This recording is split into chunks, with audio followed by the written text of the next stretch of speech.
Assalamualaikum warahmatullahi wabarakatuh. Waalaikumsalam warahmatullahi wabarakatuh. Kembali lagi bersama saya Rohidi, calon guru penggerak angkatan 8. Pagi ini saya berada di sekolah SD Kapuk Muara 01, di mana sekolah ini dikepala oleh Bapak Marjuni. Ya, Bapak Marjuni, yang dimana pada kesempatan ini saya akan melakukan wawancara dengan mewawancarai kepala sekolah dalam menunaikan tugas demonstrasi kontekstual pada modul 3.1 terkait dengan tentang pengambilan keputusan berbasis nilai-nilai kebajikan seorang pemimpin. Assalamualaikum Pak. Waalaikumsalam Pak Rohidi. Bagaimana kabarnya? Alhamdulillah baik Pak Rohidi. Alhamdulillah pagi ini baik ya. Nah Pak Marjuni, saya mohon izin dan juga saya mengucapkan banyak terima kasih kepada Bapak yang telah memiliki waktu. Nah sehingga kita bisa bertemu, dan tentunya saya mau banyak belajar dari Bapak nih terkait dengan permasalahan bagaimana sih menyikapinya seperti itu. Baik Pak, terkait saya nih sebagai calon guru penggerak angkatan 8, terutama di bagian modul 3.1 ini, itu ada materi tentang pengambilan keputusan berbasis nilai-nilai kebajikan yang bersifat kepada pemimpin. Nah, Bapak, saya ingin bertanya terkait dengan permasalahan yang terjadi yang mungkin Bapak sering mengalami ya, gitu. Nah, selama ini Pak, bagaimana Bapak dapat mengidentifikasi kasus-kasus merupakan dilema etika dan juga atau termasuk dalam rujukan moral gitu Pak? Baik Pak Rohidi. Seiring dengan berjalannya waktu, pernah sih ya kita mengalami beberapa hal yang kadang membuat ya gimana begitu ya, kita harus berpikir ekstra dan kadang-kadang juga butuh waktu ya untuk memproses ya agar pengambilan keputusan itu berjalan dengan baik. Jadi memang harus perlu ekstra Ya, sangat ekstra ya Pak ya, perlu kerja ekstra dalam mengambil ya. keputusan. Baik Pak, selama ini gitu ya, bagaimana Bapak menjalankan pengambilan keputusan di sekolah Bapak ini, terutama untuk kasus-kasus di mana ada dua kepentingan yang sama-sama benar atau juga sama-sama mengandung nilai kebajikan. Baik Pak Rohidi, ya. Di sekolah kami ya sekecil apapun permasalahan akan coba kita selesaikan dengan segera mungkin untuk diambil keputusannya. Lalu saya sudah mungkin mengadakan rapat dan juga menyelesaikannya terlebih dahulu dengan memanggil wakil kepala sekolah. Kebetulan wakil kepala sekolahnya saat ini hanya satu, yaitu Ibu Tuti. Ya. Karena jika ada permasalahan yang memiliki dua kepentingan yang sama-sama benar dan agak sulit di tangan sendiri, maka kita perlu menggali informasi. Dan diantaranya kita menggali informasi tadi, kita bisa kumpulkan, kita komunikasi sama wakil kepala sekolah, harus selanjutnya kita kumpulkan guru-guru untuk bersama-sama mencari tentang permasalahan tersebut. Oke, berarti di sini ada keterlibatan wakil kepala sekolah ya Pak ya. Kita libatkan guru yang tahu medannya. Oke, baik. Nah, kira-kira nih Pak, langkah-langkah atau prosedur seperti apa yang biasa Bapak lakukan selama ini? Kalau yang selama ini saya lakukan, yang pertama itu tadi yang sebelumnya saya memanggil wakil kepala sekolah, ya, yang kita bahas bersama permasalahan tadi Pak Rohidi. Namun kembali lagi, permasalahan terjadi jika kaitannya dengan guru, karyawan dan siswa, ya tentu kita harus ada langkah-langkah tertentu, ya. Misalnya, ya melibat apa ya harus kita tadi kita bangun sekolah kemudian kita libatkan Iya. warga sekolah, bapak ibu guru atau tendik untuk coba kita mencari solusi Berdiskusi yang lah terbaik, ya. diskusi dari jalan keluar itu yang terbaik seperti apa, karena ya kepala sekolah pun ada keterbatasannya, apalagi masalah yang rumit kan nggak mungkin ditangani sendiri Pak Rudi. Iya, betul. Jadi kita harus sesuaikan dengan langkah-langkah ya. Misalnya tidak ada guru misalnya ya Pak Rudi, tidak ada guru yang mengalami masalah, kan nggak semuanya itu baik-baik saja ya Pak Rudi. Iya. Ada yang kadang mengalami masalah baik etika dan sebagainya ya, harus saya panggil empat mata Pak Rudi ya. Panggil empat mata, kita gali apa permasalahannya sehingga ya, permasalahan itu nanti bisa kita selesaikan. Oke, jadi langkah-langkahnya ada dua ya gitu ya Ya. Pak ya. Kalau memang guru yang terlibat berarti langsung secara intern gitu ya Pak Mata untuk mencari permasalahan-masalah yang terjadi. Oke, baik Pak Marjuni. Nah, hal apa saja nih Pak yang selama ini Bapak anggap efektif dalam pengambilan keputusan pada kasus-kasus yang mengarah kepada dilema etika ini? Selama mengambil keputusan, saya baru paham nih adanya yang namanya dilema etika. Iya, Mungkin ini dilema barang etika, baru ya, Pak. dilema etika. Pak. Ya. Nah, ini barang baru ya. Ya, karena saya sering mengatasi masalah yang membuat saya bingung dan memikirkannya dengan matang. Ya, ternyata inilah yang namanya dilema etika. Iya. Setiap keputusan tentunya harus efektif guna menjaga hal-hal yang nantinya berdampak baik di kemudian hari. Ya. Hal yang selama ini saya anggap efektif dalam mengambil keputusan yaitu dengan cara bermusyawarah dengan stakeholder yang ada, ya. Jadi kita yang efektif yaitu dengan musyawarah. Kita libatkan stakeholder yang ada di sekolah ini, ya baik wakil kepala sekolah, bapak ibu guru, maupun endik. Ya, kita libatkan dalam masalah ini sosial, terus kita libatkan semuanya karena dengan musyawarah itu akan menjadi lebih efektif daripada ditangani sendiri, karena kalau keputusan bersama itu kan sama-sama ketahui bareng-bareng. Jadi kalau ada kesalahan itu nggak serta-merta kepala sekolah yang salah, jadi udah diketahui bareng-bareng. Dan lebih ringan ya Pak. Ya, lebih ringan ya. Ya, sebenarnya sih dilema etika ini salah satu materi Pak yang ada di CGP gitu ya. Dan maka kita harus calon-calon guru penggerak ini bisa memahami dilema etika itu seperti apa. Nah, kemudian Pak, hal-hal apa saja yang selama ini merupakan tantangan dalam mengambil keputusan pada kasus-kasus dilema etika ini? Kira-kira tantangannya Pak seperti apa gitu? Baik Pak Rudi ya. Selama saya menjadi kepala sekolah ya, sekolah di sini memang ada permasalahan yang membuat saya harus berpikir ekstra. Ya, mengingat ada permasalahan tersebut melibatkan orang tua wali murid.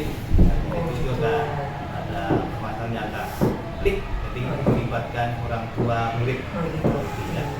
Ya, kemudian saya ceritakan alur permasalahannya. Oke, silakan Pak. Ya. Siap. Kebiasaan dulu ya, ketika ada perayaan kelulusan selalu diadakan seremonial yaitu menggunakan panggung. Panggungnya biasanya megah dan juga mewah yang mudah-mudah gitu ya. Nah, tujuannya ya agar khidmat dan berkesan itu buat siswa dan juga buat orang tuanya. Dan tentu sekolah juga pada akhirnya punya nilai lebih dan buat anak kita semuanya. Iya, betul.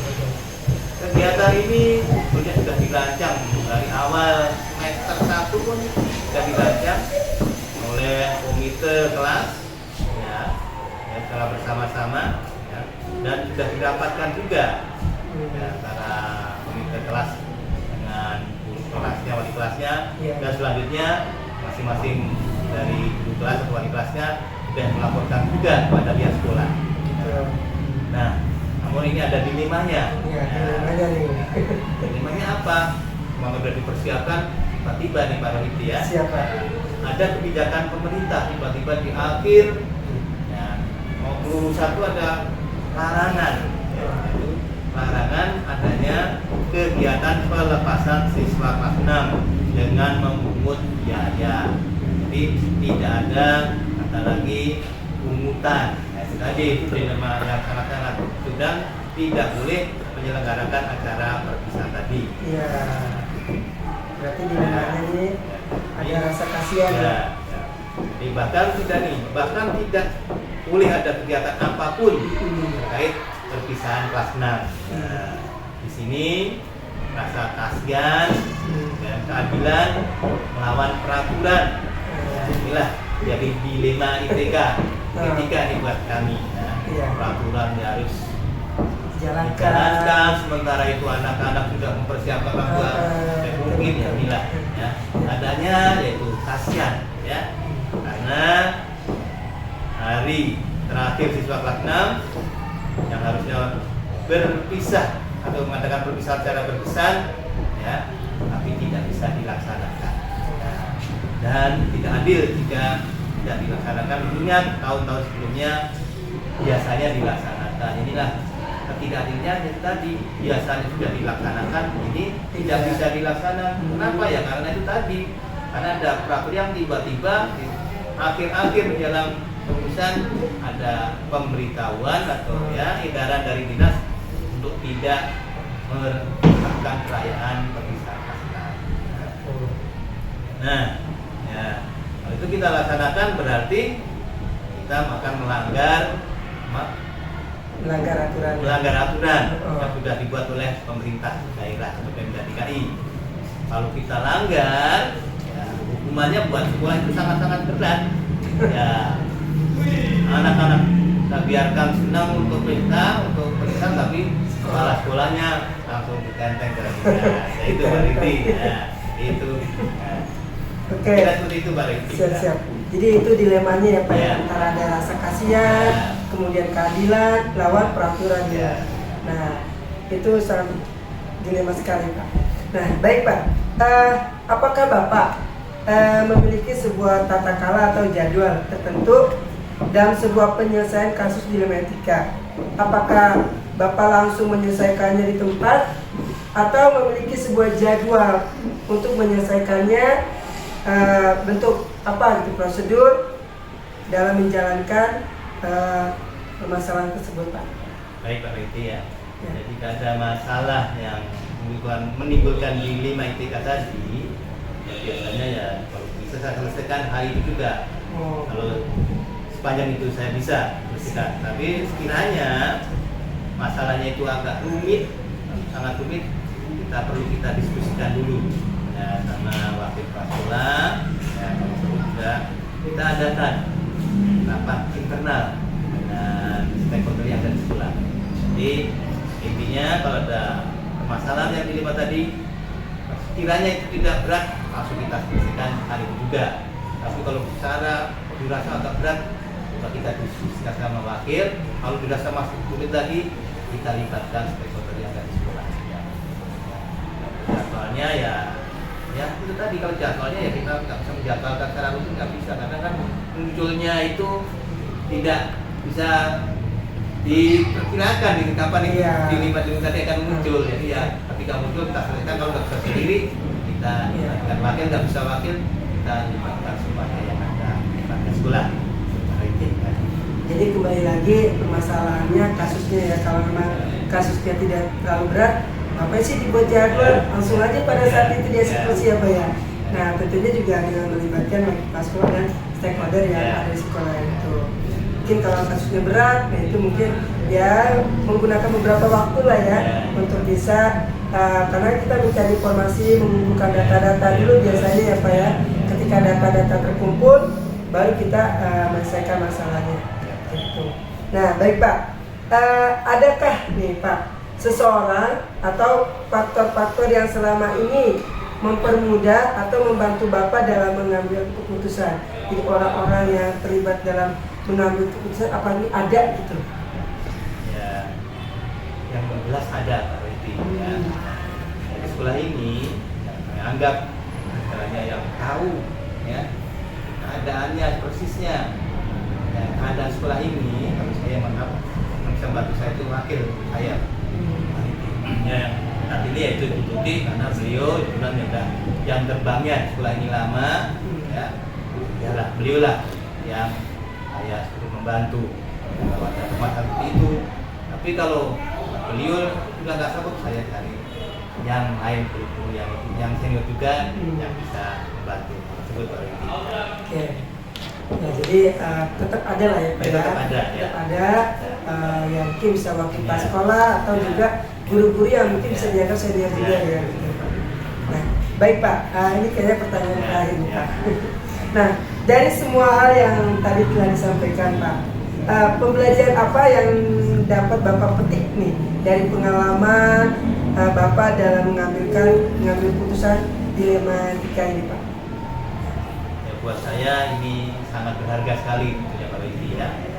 Terutama nanti Pak Rudi sendiri yang sebagai calon guru penggerak yang nantinya ya insya Allah suatu saat bisa dipromosikan menjadi kepala sekolah ya, sehingga harus mampu mengatasi masalah-masalah yang terjadi di sekolah ya, dengan mengatasinya berbasis nilai-nilai kebajikan sebagai seorang pemimpin. Dan saat Pak Rudi naik menjadi pemimpin kepala sekolah dengan nilai kebajikan. Siap. Nah, baik Pak, terima kasih atas waktunya sehingga Bapak bisa membantu saya nih dalam menyelesaikan suatu tugas yang ada di modul 3.1 ini terkait dengan demonstrasi kontekstual juga. Dan pada semua teman-teman, demikianlah hasil wawancara saya di SD Kapuk Muara 01 ini bersama Bapak Martini terkait dengan demonstrasi kontekstual. Terima kasih. Wassalamualaikum warahmatullahi wabarakatuh. Waalaikumsalam warahmatullahi wabarakatuh. Terima kasih.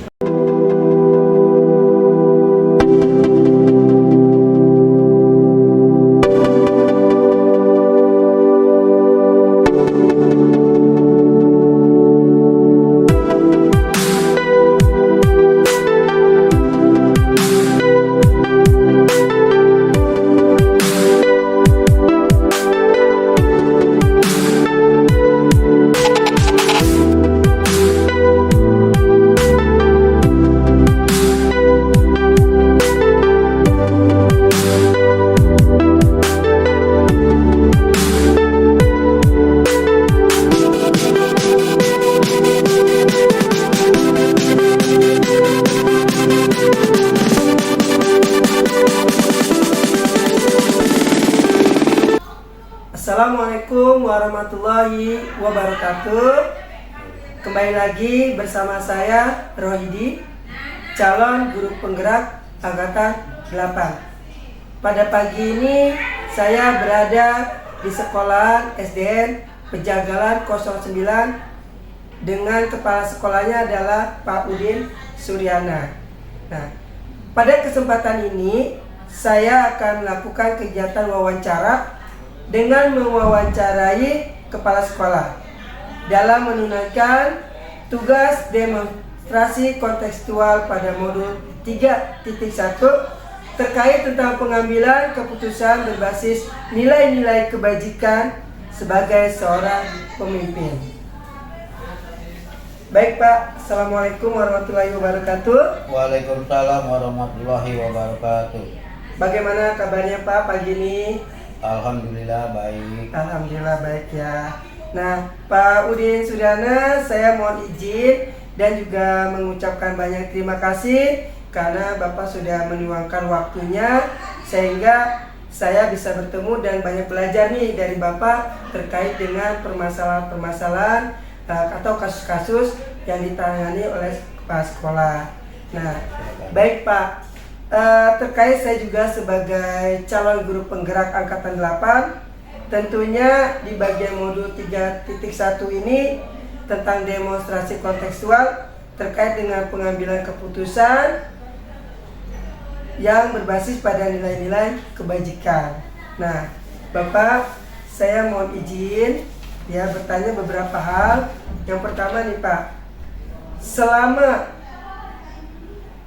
ini bagaimana Bapak mengidentifikasi kasus-kasus yang merupakan dilematika atau juga bujukan moral. Ya, selama ini tiap kasus-kasus yang terjadi di SDN Pejagalan 09 tentunya kita identifikasi dulu. Setelah diidentifikasi, maka kita coba telaah permasalahan yang ada. Dengan demikian kita dapat mengambil satu keputusan yang baik, yang bijak kepada seluruh orang-orang yang bermasalah di permasalahan tersebut.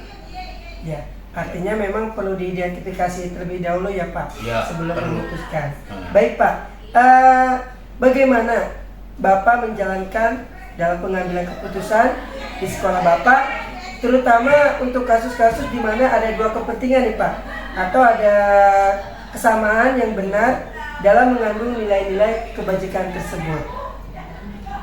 Dalam hal ini, saya selaku kepala sekolah tentunya dalam mengambil keputusan tidak dilakukan dengan sendiri, tetapi saya melibatkan dengan wakil kepala sekolah. Dengan tentunya kita musyawarahkan, kita rapatkan. Dengan demikian kita dapat mengambil keputusan yang baik yang tidak merugikan untuk orang lain.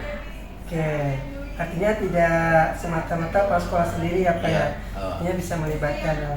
Baik Pak, nah kira-kira nih Pak, langkah-langkah atau prosedur seperti apa yang bisa Bapak lakukan selama ini Pak? Tentunya setelah kita identifikasi, kita akan panggil orang-orang yang terlibat atau yang tersangkut masalah tersebut untuk kita coba tanyakan permasalahannya apa, kemudian bagaimana bisa terjadi. Dalam hal ini kita mengambil sikap bahwa ada asas praduga tidak bersalah sampai diketemukan benar-benar permasalahan itu ada. Dengan demikian maka kita dapat mengambil keputusan yang baik dan bijak. Oke, baik. Jadi artinya memang ada langkah-langkah ya yang bisa dilakukan.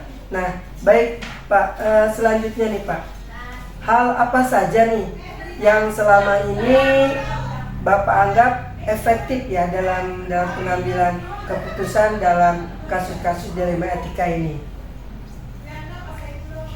Ya tentunya dalam hal ini kita harus terutama dalam keputusan ini kita harus bermulakannya dengan musyawarah. Artinya kita setelah musyawarah maka walaupun bagaimana terkadang kita juga ada masalah yang menyangkut berbagai kepentingan yang tidak akan merugikan orang lain. Jadi saya di sini mengutamakan adalah musyawarah terlebih dahulu untuk menyelesaikan masalah tersebut. Ya, artinya dengan berdasarkan langkah-langkah musyawarah ini tentunya itu adalah akan memberikan langkah yang efektif ya Pak ya. Iya. Dan juga akan terlihat nantinya apa bedanya dengan mengambil keputusan dengan sendiri, dengan musyawarah tentunya akan kelihatan ya Pak ya. Iya. Nah, baik nih Pak. Kira-kira nih Pak, hal apa saja yang selama ini merupakan tantangan dalam pengambilan keputusan pada kasus dilema etika ini Pak? Ya tentunya ada banyak hal yang menjadi pertimbangan kita, terutama tentang etika itu sendiri, yaitu kita punya rasa kasihan pada orang yang bersalah tersebut. Kemudian kita juga harus memperhatikan bahwa kita harus menerapkan keadilan di lingkungan kerja kita. Kita juga harus menegakkan peraturan yang sudah menjadi komitmen kita sebagai pegawai. Ya. Nah ini merupakan satu hal yang kita coba lakukan secara musyawarah, mencari jalan yang terbaik istilahnya. Nah kira-kira nih Pak, kasusnya seperti apa sih Pak?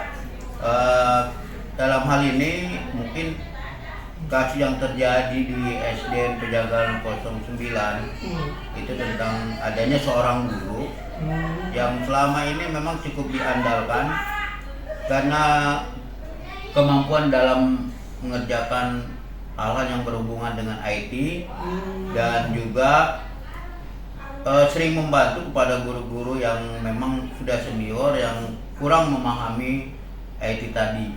Nah, namun suatu hal yang menjadi kendala adalah ketika di sekolah itu ada beberapa alat sekolah yang tidak tahu keberadaannya. Namun kemudian penjaga sekolah tanpa disadari menemukan hal-hal yang menyangkut pada guru tersebut, yaitu bahwa barang sekolah ada yang digadaikan oleh yang bersangkutan. Dan hal ini akhirnya menjadi dilema kita. Untuk itu saya selaku kepala sekolah memanggil guru tersebut untuk menanyakan secara langsung.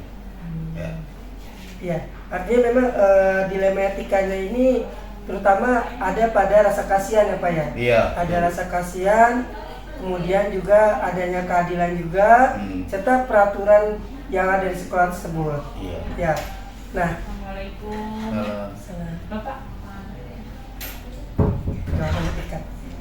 Nah, baik Pak. Apakah Bapak memiliki sebuah tata krama atau jadwal tertentu dalam sebuah penyampaian kasus dilema etika? Apakah Bapak langsung menyelesaikan masalah di tempat atau memiliki suatu jadwal untuk menyelesaikan atau bentuk prosedur apa yang nanti Bapak lakukan dalam mengatasi kasus tersebut? Ya, di sini saya tetap akan melakukan langkah-langkah, artinya agar semua dalam kondisi yang tenang, tentunya berharap untuk mendapatkan hal-hal yang baik. Nah, di awal setelah saya tahu permasalahannya, maka saya coba panggil wakil kepala sekolah untuk merumuskan bagaimana tindakan kita terhadap hal-hal tersebut. Nah, tentunya setelah kita pertimbangkan, baru kita memanggil yang bersangkutan untuk minta penjelasan lebih lanjut lagi. Nah, diharapkan setelah itu di lain waktu kita akan coba memutuskan hasil pertimbangan jawaban yang bersangkutan untuk apa yang akan dilakukan oleh pihak sekolah. Nah, artinya mungkin langsung action ya Pak ya? Ya, langsung nggak ditunggu lama-lama nih ya, dalam menyelesaikan suatu masalah, bahkan lebih cepat lebih baik begitu ya Pak ya? Oke Pak, ini pertanyaan yang berikutnya nih Pak. Adakah seseorang atau faktor-faktor yang selama ini mempermudah Bapak dalam mengambil keputusan Pak? Ya, Ada tidak? Ada. Ada. Tentunya bukti-bukti dari permasalahan tersebut harus benar-benar akurat, dan adanya dokumen-dokumen yang sifatnya pendukung untuk dalam rangka menegakkan peraturan, atau memang kejadian atau kesalahan tersebut ada dasarnya, artinya kemungkinan ada masalah keluarga atau apa, tetap kita pertimbangkan masalah tersebut. Seperti itu. Ya, artinya memang ada orang yang istilahnya bisa diandalkan lah gitu ya. Ya. Dan juga harus ada bukti-bukti juga nih. Ya. Jadi kepala sekolah tidak langsung menjudge begitu saja, melainkan mencari data-data informasi secara akurat. Ya. Oke, baik Pak. Nah, ini pertanyaan saya yang terakhir nih Pak di poin 8 nih. Nah, dari semua hal yang telah disampaikan, pembelajaran apa yang dapat Bapak petik nih dari pengalaman Bapak mengambil keputusan dilema etika ini Pak? Ya, dalam hal ini kita tetap mengedepankan pada asas praduga tak bersalah, dengan kita coba tetap bermusyawarah, artinya tidak langsung menghukum atau menindaklanjuti hukuman tersebut.